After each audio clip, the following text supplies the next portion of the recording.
ప్లేడర్లకి ఎంతసేపు ఏముండాలి? డబ్బులు ఎక్కువిస్తే ఇటు అటు ఆయన పోలీస్ స్టేషన్ అయినా ప్లేడర్లు ఇవన్నీ ఏమైనా కొంచెం చూస్తాం కదా, రోజు తెలియదే ఉంది లోకల్ జరిగే సంగతులకి. ఈ వెధవరాలు ఇది, దీని దగ్గర డబ్బులు ఏముంటాయి, ఈ కేసు తీసుకోవడం వల్ల నాకు టైం వేస్ట్ అని అనుకుని మనసులో అనుకుని, కానీ డైరెక్ట్గా చెప్పలేక ఇండైరెక్ట్గా అన్నాడు, అమ్మా నేను చాలా బిజీగా ఉన్నానమ్మా, ఓ పని చేయి, ఓ 10 రోజుల పైకి రా అన్నాడు అంతే. మళ్ళీ ఏం చేసిందామే, 10 రోజుల పైకి వచ్చింది. మళ్ళీ వచ్చేసిందిరా బాబు అనుకున్నాడు. మళ్ళీ అన్నాడు, ఇలా కాదు ఓ నెల అన్నాడు. మళ్ళీ నెల పైకి వచ్చేసింది. పట్టు విడిందా?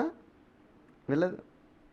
ఇలా కాదని ఓ పని చేద్దాం, నాకు చాలా కేసులు ఎక్కువైపోయినాయి, చాలా బిజీగా ఉన్నాను, మరి కోర్టు సెలవులు కూడా వచ్చేస్తాయి, ఓ పని చేయి 3 నెలల పైకి రా అన్నాడు. మళ్ళీ ఇది లేక 3 నెలలు, మళ్ళీ 3 నెలల తర్వాత మళ్ళీ వచ్చేసి మళ్ళీ గుమ్మాల నుంచి ఉంది.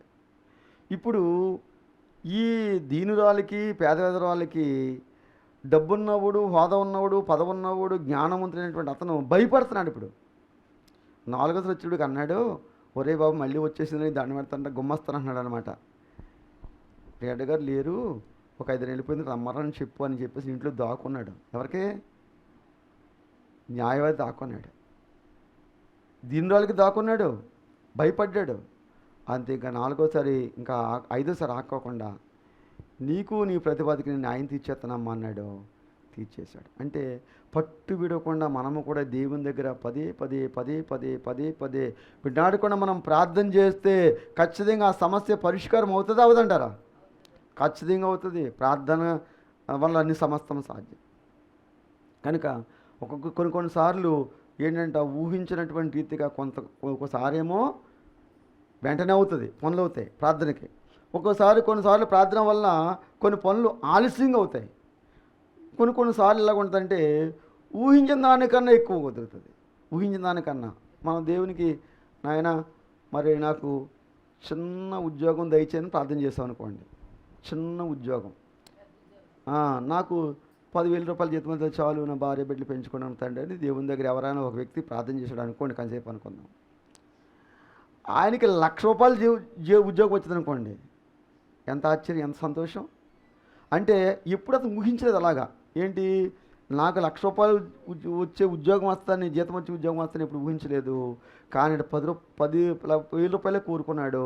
కానీ ఒక్కొక్కసారి దేవుడు మన విషయంలో ఈవులు దేవుడు మనకి ఇస్తాడనమాట. ఏంటి, అడిగిన దానికన్నా ఊహించిన దానికన్నా ఎక్కువగా ఇచ్చే దేవుడు మన దేవుడు.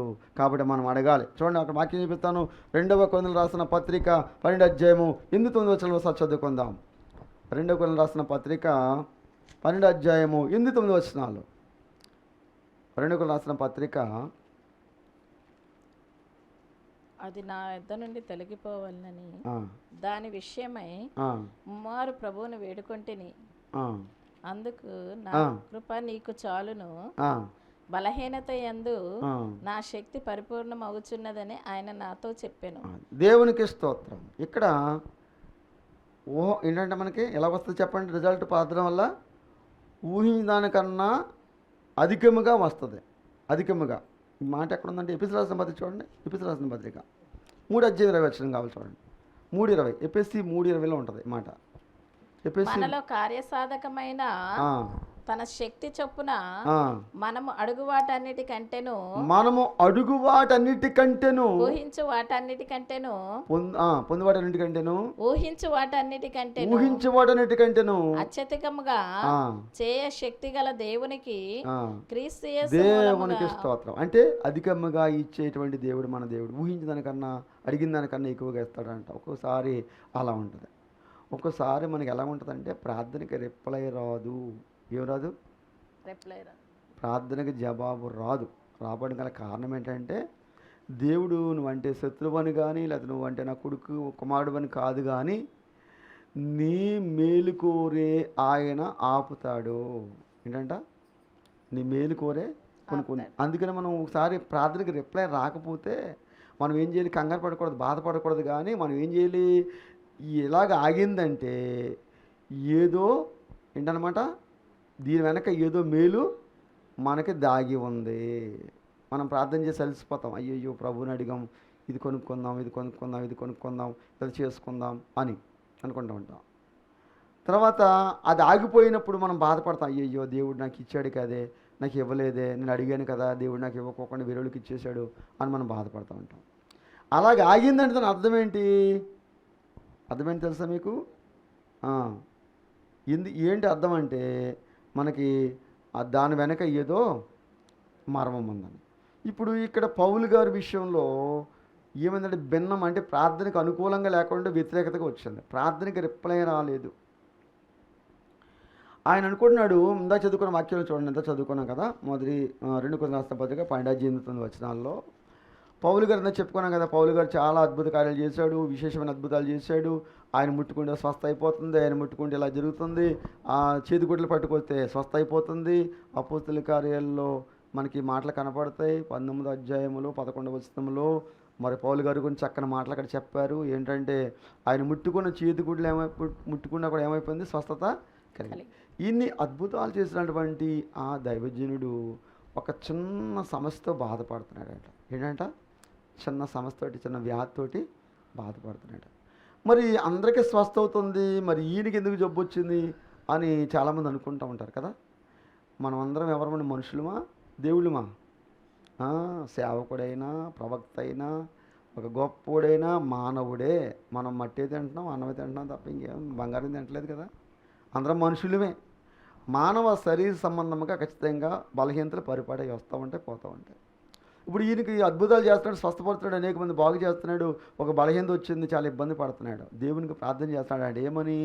ఆ బలహీనత నా నుండి తిరిగిపోవాలని ప్రార్థన చేశాడు. చూడండి వాక్యం చదవండి.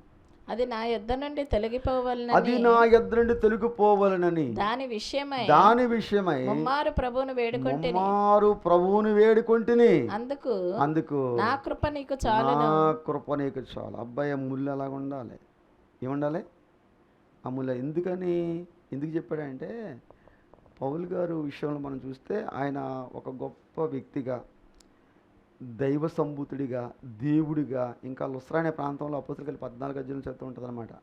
ఏకంగా దేవుళ్ళు మన మధ్యకు వచ్చారు. ఏంటంట? దేవుళ్ళు మన మధ్యకు వచ్చారు.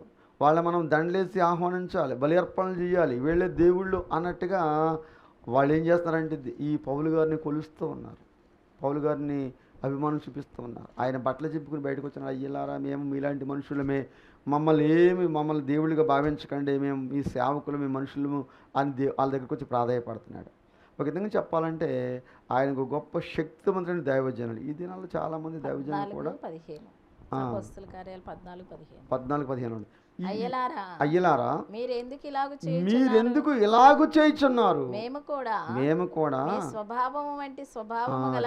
మీలాంటి మనుషులమే, మేము ప్రత్యేకత మాలో ఏమీ లేదు. ఆ టయానికి దేవుని ఆత్మ మళ్ళీ పనిచేస్తుంది, తర్వాత మళ్ళీ శరీర సంబంధంగా ఉంటాం మామూలుగానే.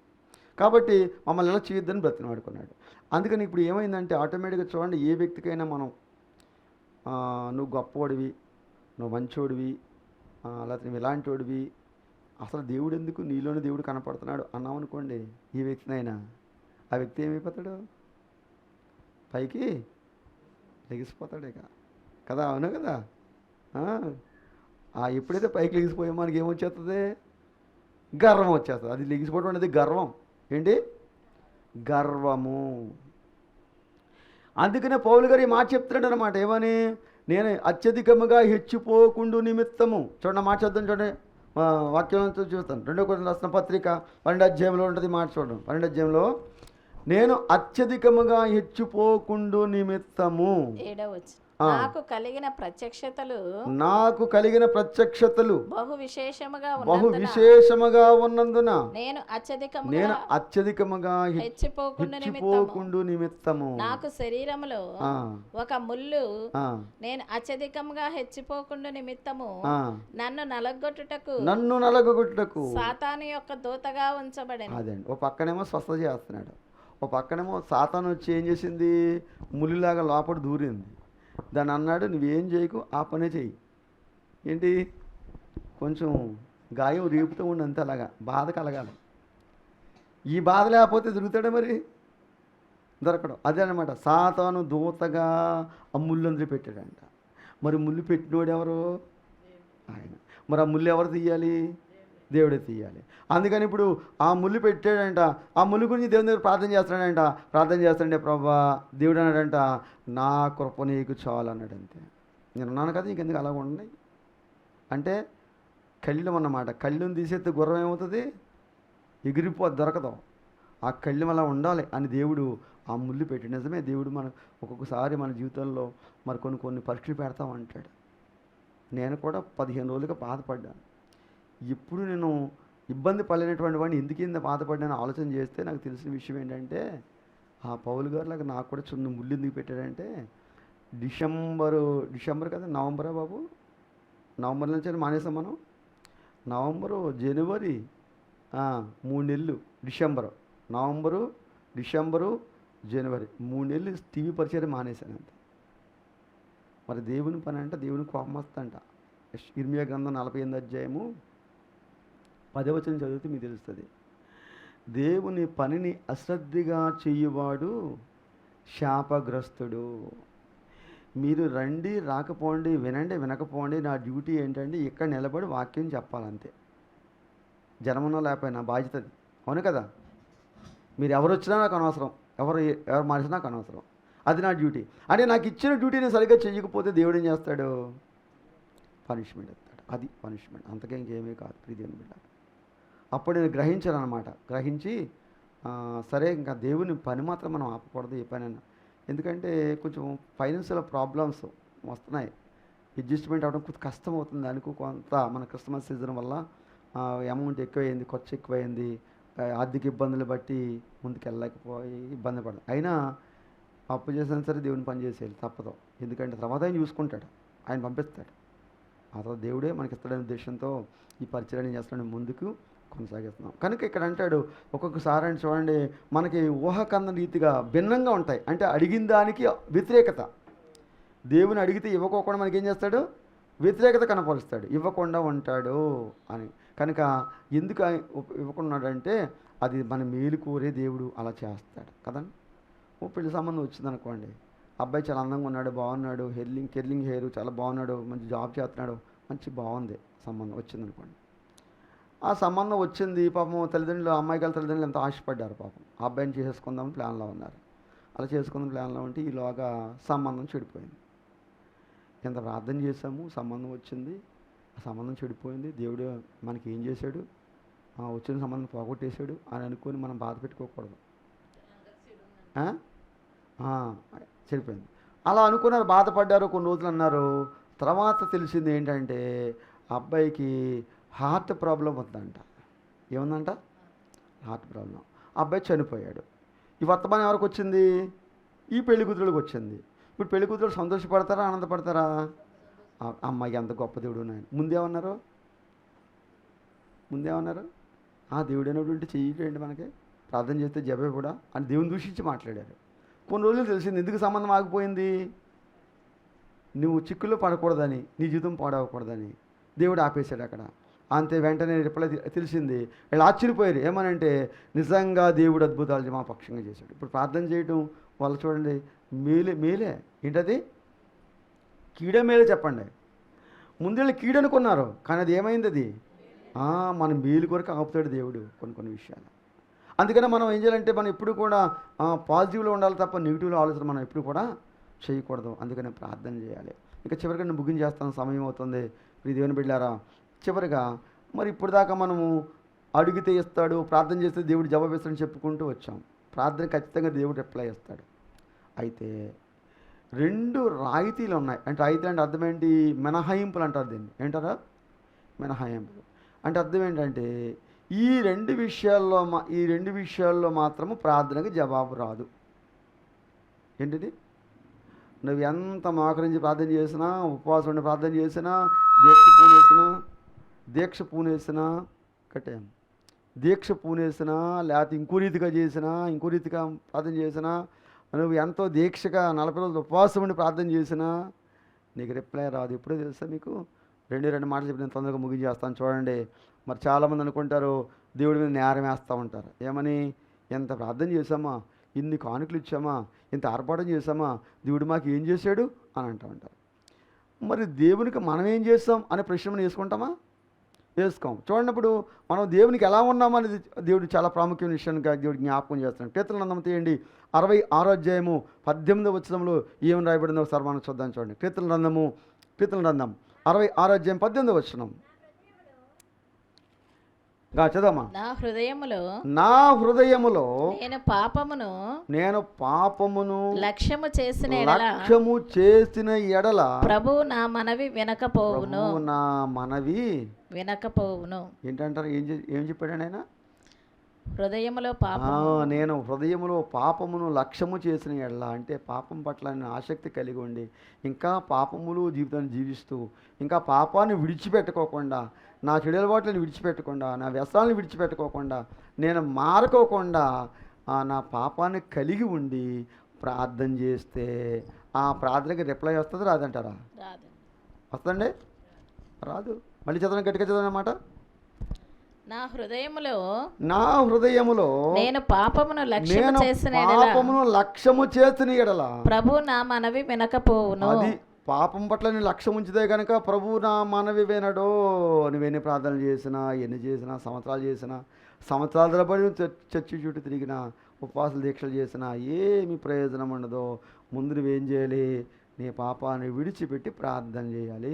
ఏం చేయాలి? అది ప్రార్థన చేసే ముందు ఏం చేయాలి? నీ పాపాన్ని విడిచిపెట్టి దేవునికి ప్రార్థన చేయాలి. ఒక కారణం.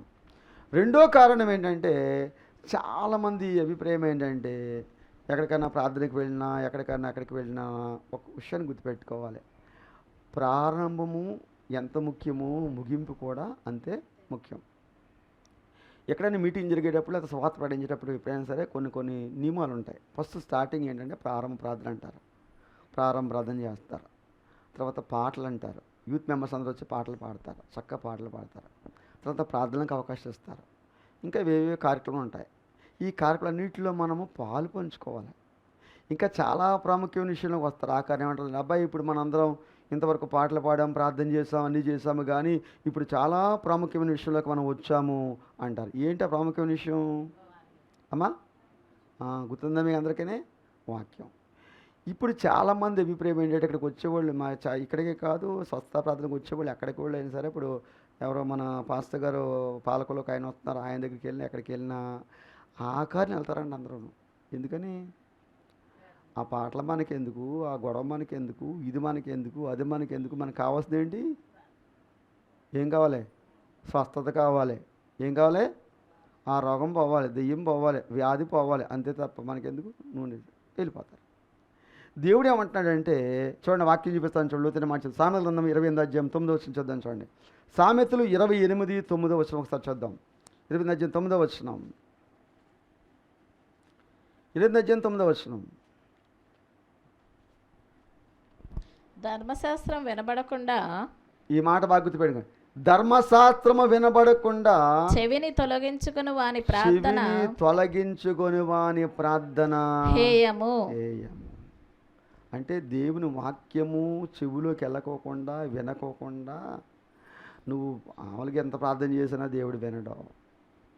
వాక్యం వినాలి. ఏమనాలి? వాక్యం వినాలి. వాక్యం వినాలి.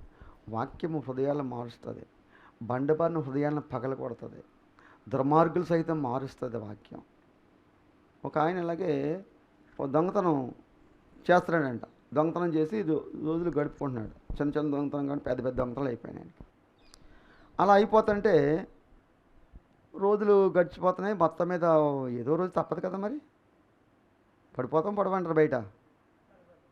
అతిరహస్యం బట్టబయలంట. ఎప్పటికైనా బట్టబయలు అయిపోద్ది. బయటడిపోయాడు. పోలీసులు తరుముకి వెళ్తామంటే ఏం చేయాలి అర్థం కాక తిరుగుతేటకి ఏం చేశారంటే, రెడ్ షర్ట్ వేసుకుని పరిగెడుతున్నాడేమో. పోలీసు వాళ్ళు రెడ్ షర్ట్ మీద దృష్టి పెట్టారు. ఇంకా ఇక్కడ గబగబా వచ్చేసి అక్కడ సభలు జరుగుతున్నాయంట, మీటింగ్లు జరుగుతున్నాయంట. మీటింగ్ చేస్తామంటే అది రెడ్ షర్ట్ ఇప్పేసేసి బోర్డులతో కూర్చున్నాడంట. అక్కడ మీటింగ్లో కూర్చున్నాడంట. ఈ పోలీసు వాళ్ళు ఏమో ఎర్రసక్క చూస్తాను, ఇంకా ఎర్రసక్క ఎక్కడ ఉంటుంది, ఇంకా తీసేసాడు. అమ్మయ్యా తప్పించుకున్నాడు, మొత్తం మీద ఉన్నాడు, బతికిపెట్టాడు అనుకున్నాడు. అక్కడ మాస్టర్ గారు ఏం చెప్పారంట? వాక్యం నిర్మాకాండం 20వ అధ్యాయంలో దొంగిలించకూడదు అని చెప్పారంట. ఏం చెప్పారండి? దొంగిలించకూడదని చెప్పారండి. ఆ వాక్యం మీద అంశం చెప్తా ఉంటే ఇతనికి కళ్ళలోంచి ఏమొస్తుందని చెప్పండి? నీళ్ళు వస్తున్నాయి. ఈరోజు నా గురించే పనిగొట్టుకుని పాస్టర్ గారు ప్రసంగం చెప్పారు, నిజంగా దొంగతనం చేయకూడదని. ఆ వాక్యం అతను తాకింది, గుచ్చుకుంది, వేదన కలిగింది. అందుకని ఆ వాక్యం అంట నూనెలాగా మద్దన చేసినట్టు ఉండదు. ఎలా ఉంటుంది? ఖండిస్తుంది, తప్పు దిద్దుతుంది, సరి చేస్తుంది. అలా చేస్తున్నప్పుడు హృదయం మార్చుకుని చేసినంటే అప్పుడు హృదయం మారిపోయిందంట. ఆ యాళ్ళని ఇచ్చేసుకోండి ఏమని? దొంగతనము చెయ్యరని తీర్మానం చేసుకున్నాడు. ఆ వాక్యాన్ని బట్టి కదా మారాడు. మరి చాలామంది వాక్యం వినుకోకుండా, వాక్య ప్రకారంగా జీవితం జీవించుకోకుండా, వాక్యాన్ని గ్రహించుకోకుండా, మరి దాన్ని పెడచెవుని పెట్టేసి చెవిలో పడకుండా ఏదో ప్రార్థన చేసేద్దామంటే నీ ప్రార్థన దేవుడు వింటాడా? వినడు. ఇది చెప్తున్నాడు. ఒకటేమో హృదయంలో పాపం పెట్టుకుని ప్రార్థన చేస్తే నీ ప్రార్థన వినడు.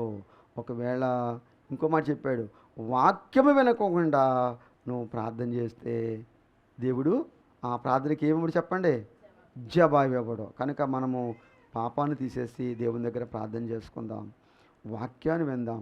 వాక్యాన్ని విని వెళ్ళిపోవటం కాదు, వాక్య ప్రకారంగా జీవించాలి. ఏం చేయాలి? చెయ్యాలి.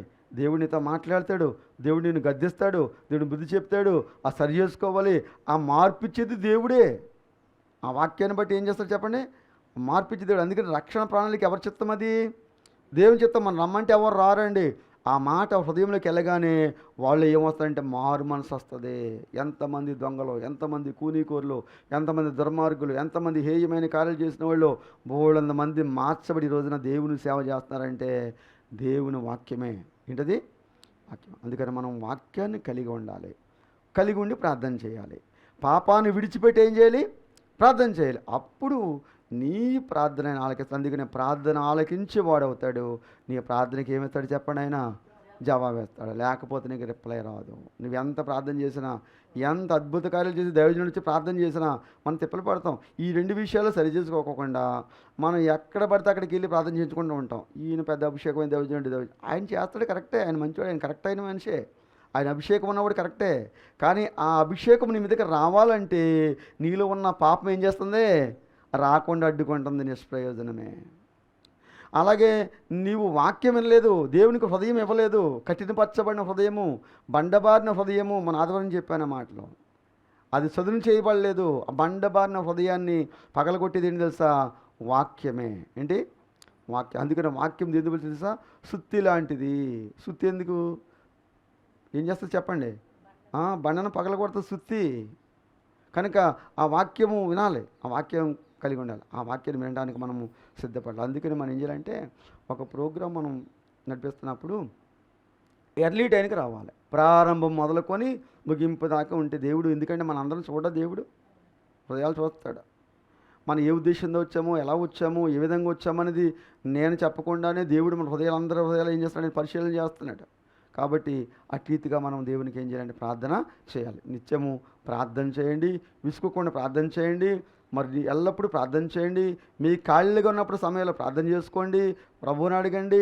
అయితే ప్రార్థనకి మీకు రిప్లై రావాలనుకున్నప్పుడు ఒక్కొక్కసారి కొన్నిసార్లు ఆలస్యంగా వస్తుంది, ఒకసారి వెంటనే వస్తుంది, ఒకసారి వ్యతిరేకంగా వస్తుంది, ఒక్కొక్కసారి ఏమో మనకి భిన్నంగా వస్తుంది. కాబట్టి ఏ రీతిగా వచ్చినప్పుడు ప్రార్థనకు మాత్రం రిప్లై మాత్రం దేవుడు మనకి ఇస్తాడు. అయితే ఈ రెండు విషయాల్లో మాత్రం మీరు జాగ్రత్త పడాలి. ఒకటి ఏంటి చెప్పండి? పాపమును లక్ష్యం ఉంచకుండా పాపాన్ని విడిచిపెట్టి దేవుని దగ్గర ప్రార్థన చేయండి.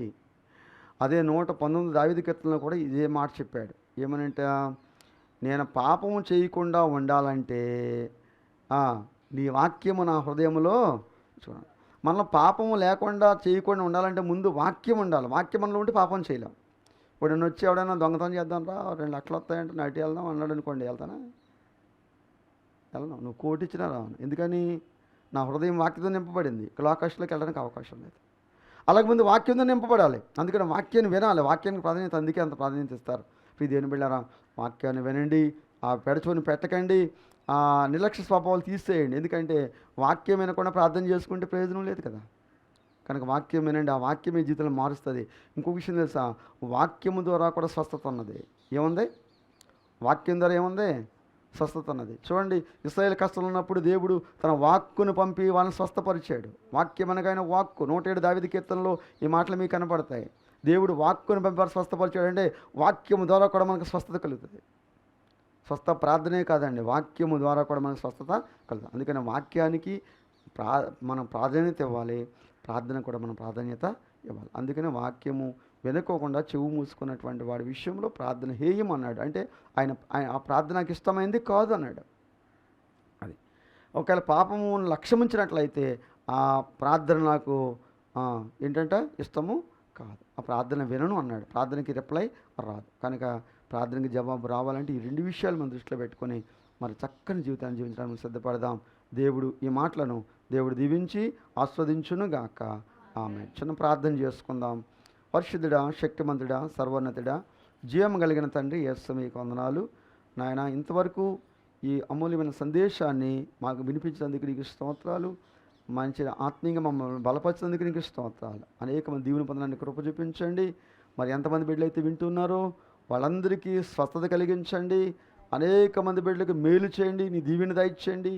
మారుమనసు రక్షణ దయచేయండి. అనేక మంది బిడ్డలు నిన్ను వెతికి నీ ప్రార్థన చేసుకునే ధన్యతను దయచేయండి. చక్కగా నీ ద్వారా మేలు పొందుకునే ధన్యత దయచేయమని, మరలా మీ చిత్తమైతే మీకు ఇష్టమైతే మరొక సమయంలో మరొక రీతిగా మరలా మేమందరం కలుసుకోవడానికి కృపను అనుగ్రహించమని, మీరే దీవెని దయచేయమని యేసు పరిశుద్ధ నామమున మిక్కిలి వినయంతో అడిగి వ్రతనాడు వేడుకొనుచున్నాను తండ్రి. ఆమేన్. మీ అందరికీ వందనాలు. మరి మా పరిచర్య గురించి మా గురించి ప్రార్థన చేయండి. మరి చిన్న పరిచర్య మేము చేస్తున్నాము, దీనికి ఎంతో ఆర్థిక సహకారం అవసరమైనది. మీకు ఎవరైనా ప్రేరేపణ కలిగితే, దైవజనుడు మంచి నమ్మకమైన సేవ చేస్తున్న ప్రేరేపణ మీకు కలిగినట్లయితే మరి ఆ కానుకలు ఆ ఫోన్పే ద్వారా పంపించగలరని నేను మీకు తెలియజేస్తున్నాను. దేవుడు మిమ్ములను మీ కుటుంబాలను దేవుడు దీవించి ఆస్వాదించునుగాక. ఆమేన్. వందనాలండి.